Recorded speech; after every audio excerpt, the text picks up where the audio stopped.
I now have the honor of introducing today's guest speaker, John Jin, of the class of 1973. Born in Hong Kong, Jin and his family came to New Orleans when he was 7 years old to help operate the family business, Jin's Mi Hong restaurant in the French Quarter. He attended St. Louis Cathedral Grammar School. He had to overcome a few obstacles in his new life, such as learning the Our Father and Hail Mary prayers, and figuring out how to throw an oval-shaped brown object called a football. His tenure at Jesuit almost never materialized.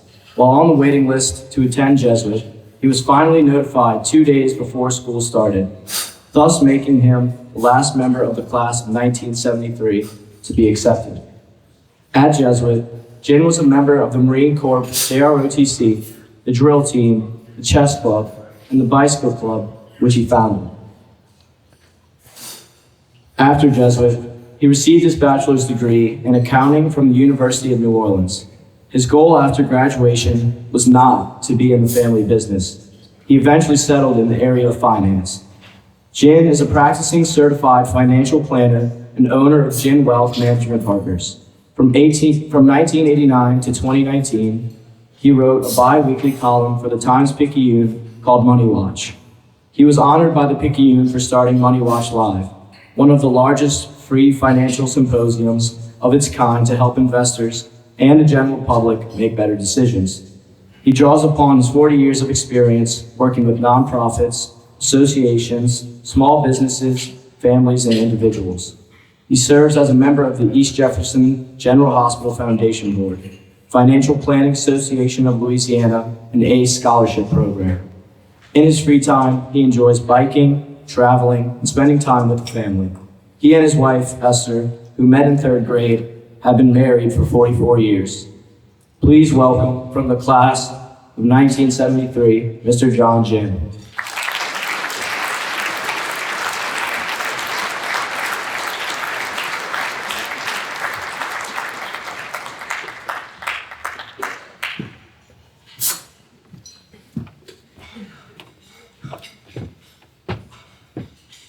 This feels like home.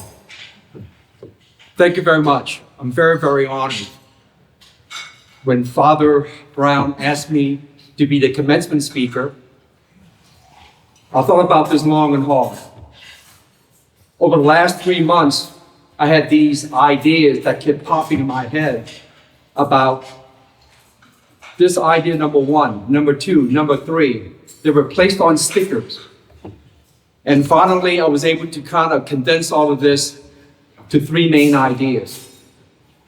You know, many of you, especially the seniors of 2024, owe a lot of thanks to many of the people in this room, faculty, administration, your parents, alumni, other family members. Likewise, I owe a lot to my family to be able to stand before you today. My background is a little bit different, not typical, a little bit different from yours. You see, my story actually started not when I came to New Orleans.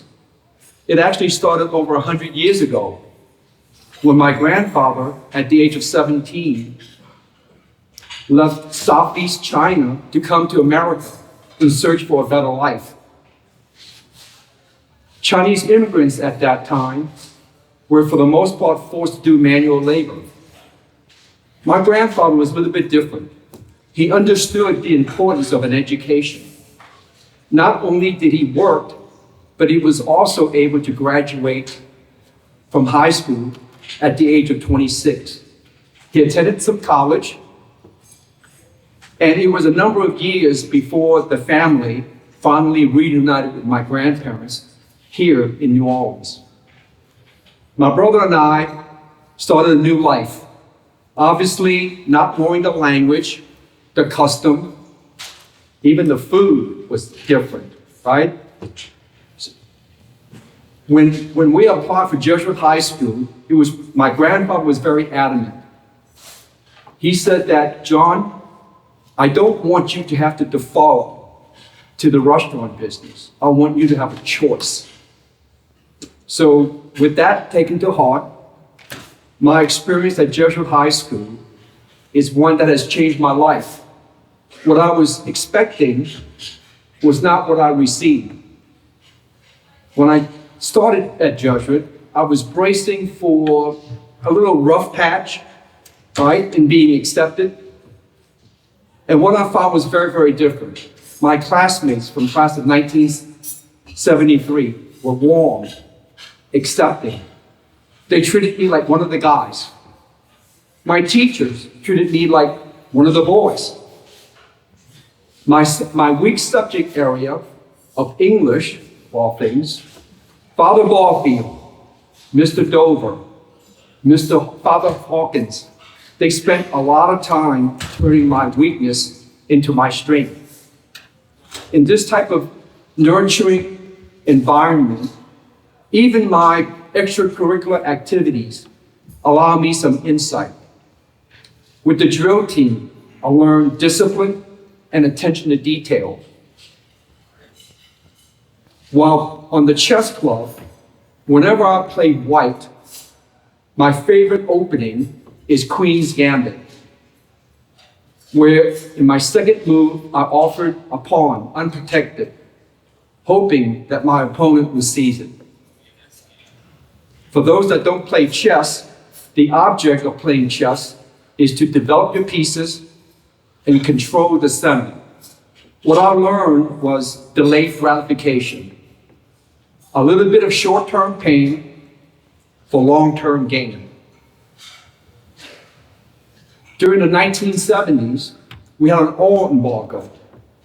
Some of you may remember that the price of gasoline went from 39 cents a gallon to 53 cents a gallon. There were gasoline lines. Other forms of transportation became popular. Bicycling was one of those. I have been a cyclist. I still am an avid cyclist. I realized that there were other students that was very much interested in biking. I saw a need, and I started the bike club to cover that need. That was my first taste of leadership. Jesuit High School has helped me make better decisions in my life, provided me with personal growth, provided me with a spiritual life, and a life of service to others. In looking back, my nearly 70 years, I thought about how I could be relevant to today's seniors.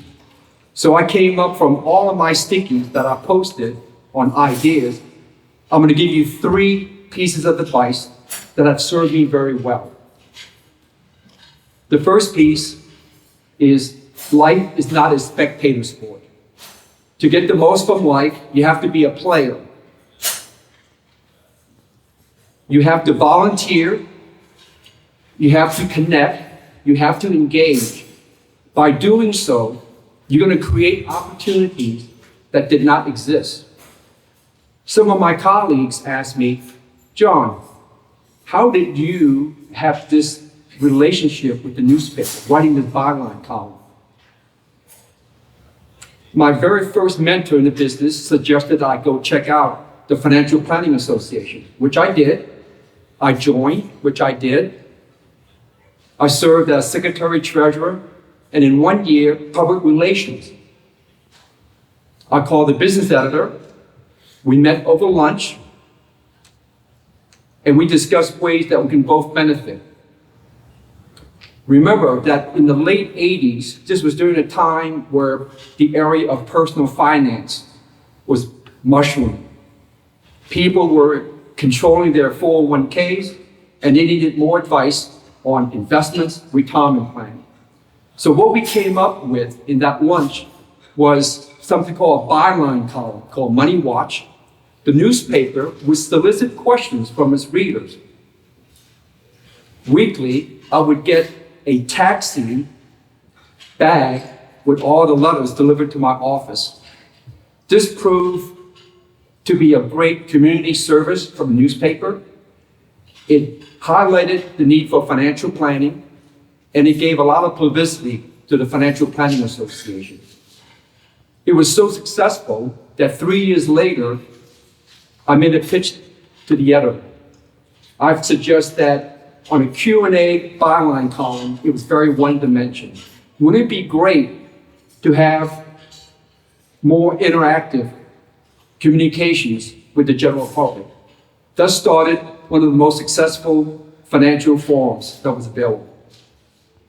What I learned from being a player was that there are opportunities out there that is going to be undiscovered until you take action.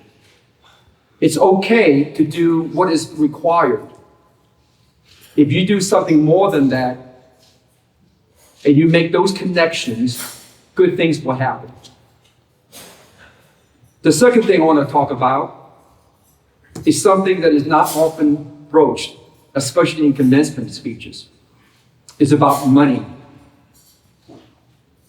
So, seniors, you are going to be on your mom and dad's payroll for the next 4 to 5 years. I'm sure that being the overachievers that you are starting to think about career choices, choices that will provide you with financial independence. When that day comes, mom and dad would receive a raise. They will be celebrating when that day comes. So let me give you a couple of tips about ways to get a head start in terms of creating some wealth. At your age, one of your greatest assets is the number of years that's ahead of you.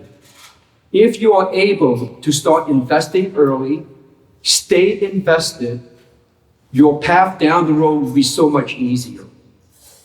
Let me give you an example. There is a rule called the Rule of 72. It is simply a shortcut where you take a certain rate of return and it will tell you how many years it will take for money to double. So 72 divided, let's make the math easy, 7% rate of return, it would mean that money will double every 10 years.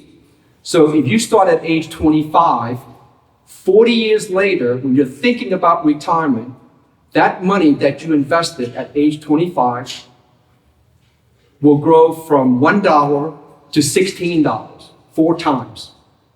And if you can leave the money there for another 10 years, that last doubling from 16 to 32, it's huge. What's the downside? You got to be patient. You got to stay invested. Today, we have so many pieces of advice from social media to YouTube that try to make that shortcut to that path to riches much quicker. It's fool's gold. It is not sustainable. It's great for advertising. So, start early, stay invested, and you will thank me for it later. Second point, let's talk about budgeting. By the time you start earning your first paycheck, it's going to be something brand new to you. Live beneath your means. When you finally get your first paycheck after being shocked at how much is being taken out in taxes, what you have left is what you need to pay for your essentials, which would be non-negotiable expenses like rent, food, insurance. You gotta have some fun. You need some socialization. You're gonna be traveling. And then hopefully money will be left over to save. You may want to target 60% for the essentials, 30% for the fun things in life, 10% for savings. As you progress in your career, those percentages will change. Essentials can be reduced from 60% to 50%. You could spend the same on the fun stuff at 30, and then you could save money with the remaining 20%. The third thing, let's talk about the role of money in your life. Money means different things to different people. Some can view money as a tool to provide clothing, food, shelter. Some look at money as a form of validation. Some look at money as a way to keep score. I'm not going to tell you not to compare yourself to others, because you will. That is part of the learning process. What I'm telling you is that down the road, you need to come to the realization that the only person that you need to compare yourself to is you, because your story is going to be unique. Another item, self-explanatory. Avoid bad activities. Avoid people that do not share your values. If all else fails, seek professional help. And I don't mean Dr. Google. My third and last bit of advice. What makes a good life? What makes a life that is worth living? Many of you at your younger age think that money, fame, power, material things, that should be the things that you should be pursuing. What is interesting is that there is a fair amount of research in this area. The best one that I've come across is a study by Harvard University that started in 1938. They tracked 440 men from adolescence to their 90s and 100. They kept in touch, monitoring their health, their career choices, their family, their spouses. And what they found out was not money, wealth, power, and material goods. It's really about the quality of the relationships that you have with your family, your friends, and your community. This relationship also has a very protective way of keeping you healthy. You live longer. The third thing I'd like to add, along with the relationships, the health, is a sense of purpose. A sense of purpose. When I review the mission statements for Jesuit High School, the key words that jumped out at me are Catholic, college preparatory, competence, conscience, compassion, men of faith, men for others. My interpretation for men for others is service for others. If you think about this, we have that in this room. Think about it. What makes life worth living is in this room. Friends, family, the community that we have. I know that all of you are going to be doing fine. I know that it's a bit nerve-wracking during senior week. It's going to be sad missing the friends that you have bonded with over the last 4 or 5 years. There's going to be a bit of trepidation going forward. What is life going to be? I will assure you that you are well equipped to meet the challenge. And I hope that down the road, you will have a life of happiness and also a life of significance. Because when you look back at your days at Jesuit, this is going to take you back to this experience, to this room today. It has for me, and I am deeply indebted to it. Thank you. AMTG.